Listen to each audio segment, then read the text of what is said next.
We've just finished casting on our 90 stitches, and we have a whole bunch of yarn left over on the tail end that we're going to trim so it doesn't get in our way.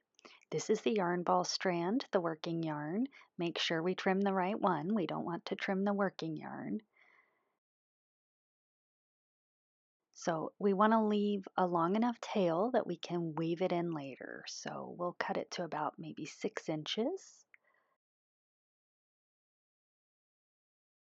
And now we're ready to start actually knitting. We're going to put the end that's still connected to our yarn on our dominant hand side. We'll lay the needles in a circle, and we want to make sure that the stitches aren't twisted around the needle like they are here. So lay our knitting flat and then just rotate all our stitches so that the little edge with the bump is pointing toward the middle, just like that. We should be able to see that there are no twists. Now we join in the round. To join in the round, we will take a stitch marker and place it on the needle. We're going to pick up the end that has the yarn attached. This is our working needle, and place our marker on the needle just like that. This marks where our round starts and ends. We're ready for our first stitch. We'll pick up the other needle with our other hand. We want to make sure nothing gets twisted. This is the needle that moves, and this is the one that holds the stitches. So we'll poke our working needle into that first stitch. We're going in from front of the stitch to behind. For right-handed knitters, we're inserting the needle from left to right. Pick up the working yarn. We want to make sure we don't get the tail. That's why we cut it short. Now take the working yarn and wrap it around the working needle, which is poking through to the back.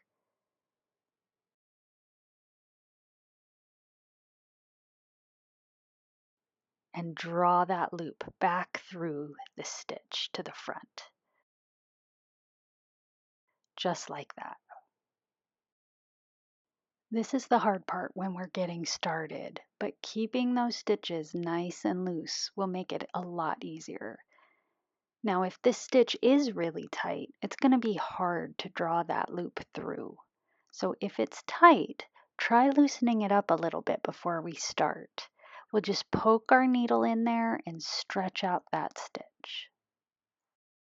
So we'll poke our needle in. This is called knitwise. It's the direction that we go when we're working a knit stitch. Wrap the yarn around from bottom to top in between the needles.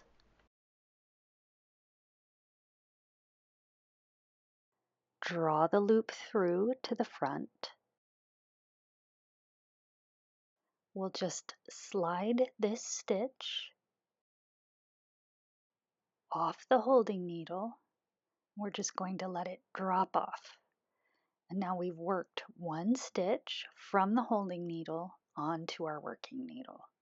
Now again, I'm going to insert my working needle into the stitch from front to back, wrap the yarn around, draw the loop through to the front.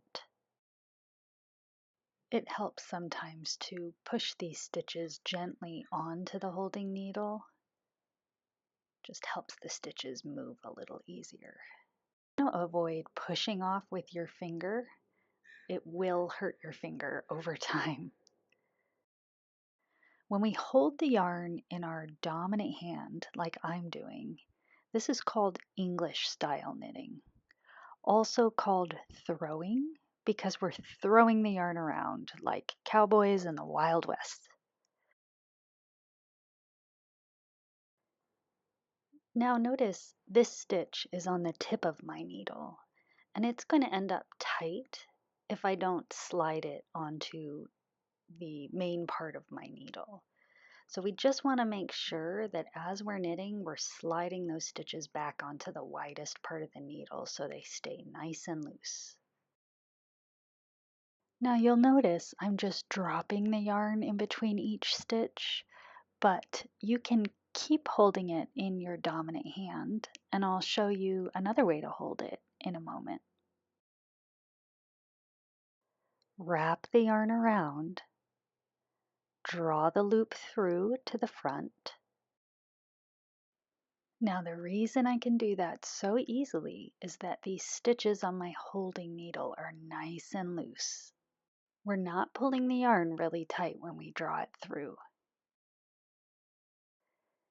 Now we can see that we've got all these nested little V's in our work.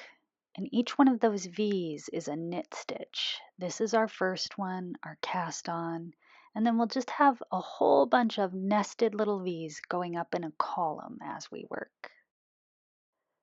Let's talk about different ways we can hold the yarn. When starting, it's probably easiest to just let it go each time, like we've been doing. Many knitters hold it in their dominant hand. Again, this is called English or throwing. Another way we can hold the yarn, and the way I personally hold the yarn, is in our non-dominant hand. It's called continental style, also called picking, because you're picking up the yarn with your needle. To do that, we're going to do exactly the same thing, but the mechanics look a little different. Poke the needle through. Now when we wrap the yarn around, we're still wrapping below to above, but we kind of pick up the yarn with our needle.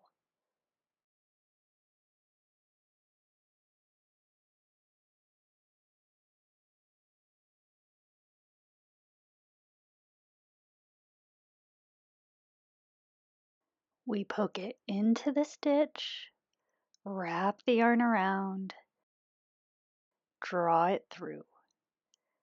Now notice that we kind of draw the needle down as we're drawing it through.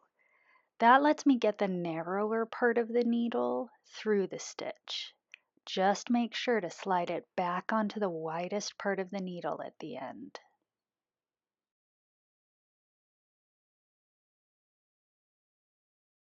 And again, we're not putting a lot of tension on the yarn.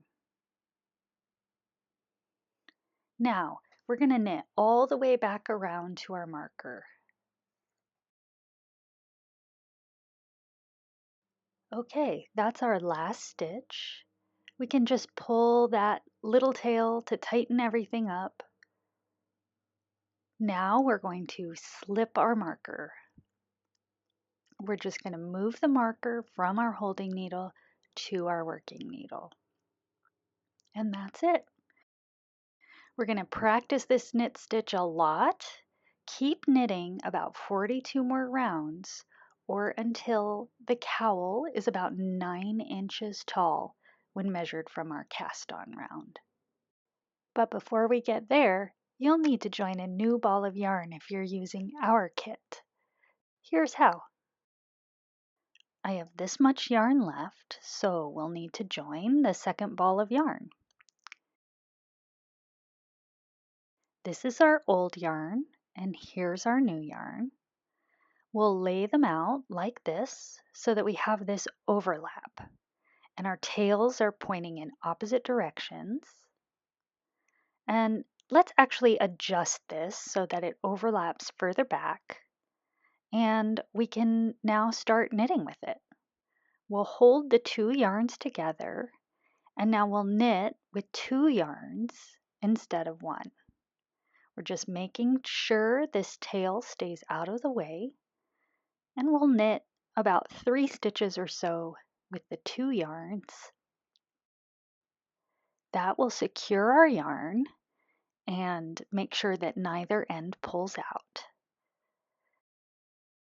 Now we'll set down the old yarn and just continue knitting with the new yarn. That's called a join. We've joined the new ball of working yarn. We've just arrived back to where the join is, and we can find that pretty easily because we've got all this yarn behind our work. Now, when we work these stitches, we're going to work both loops as if they're one stitch. We can see, and they might get a little loose because that tail is just right there, but just gently pull that tail to snug it up a little and knit those 3 stitches as if they're one stitch, just like that.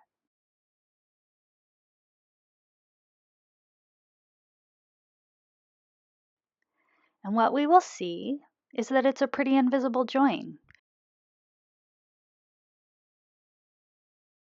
We can see this stitch a little, and again, we can just gently tug that tail and it pulls that stitch right in, and now we can barely even tell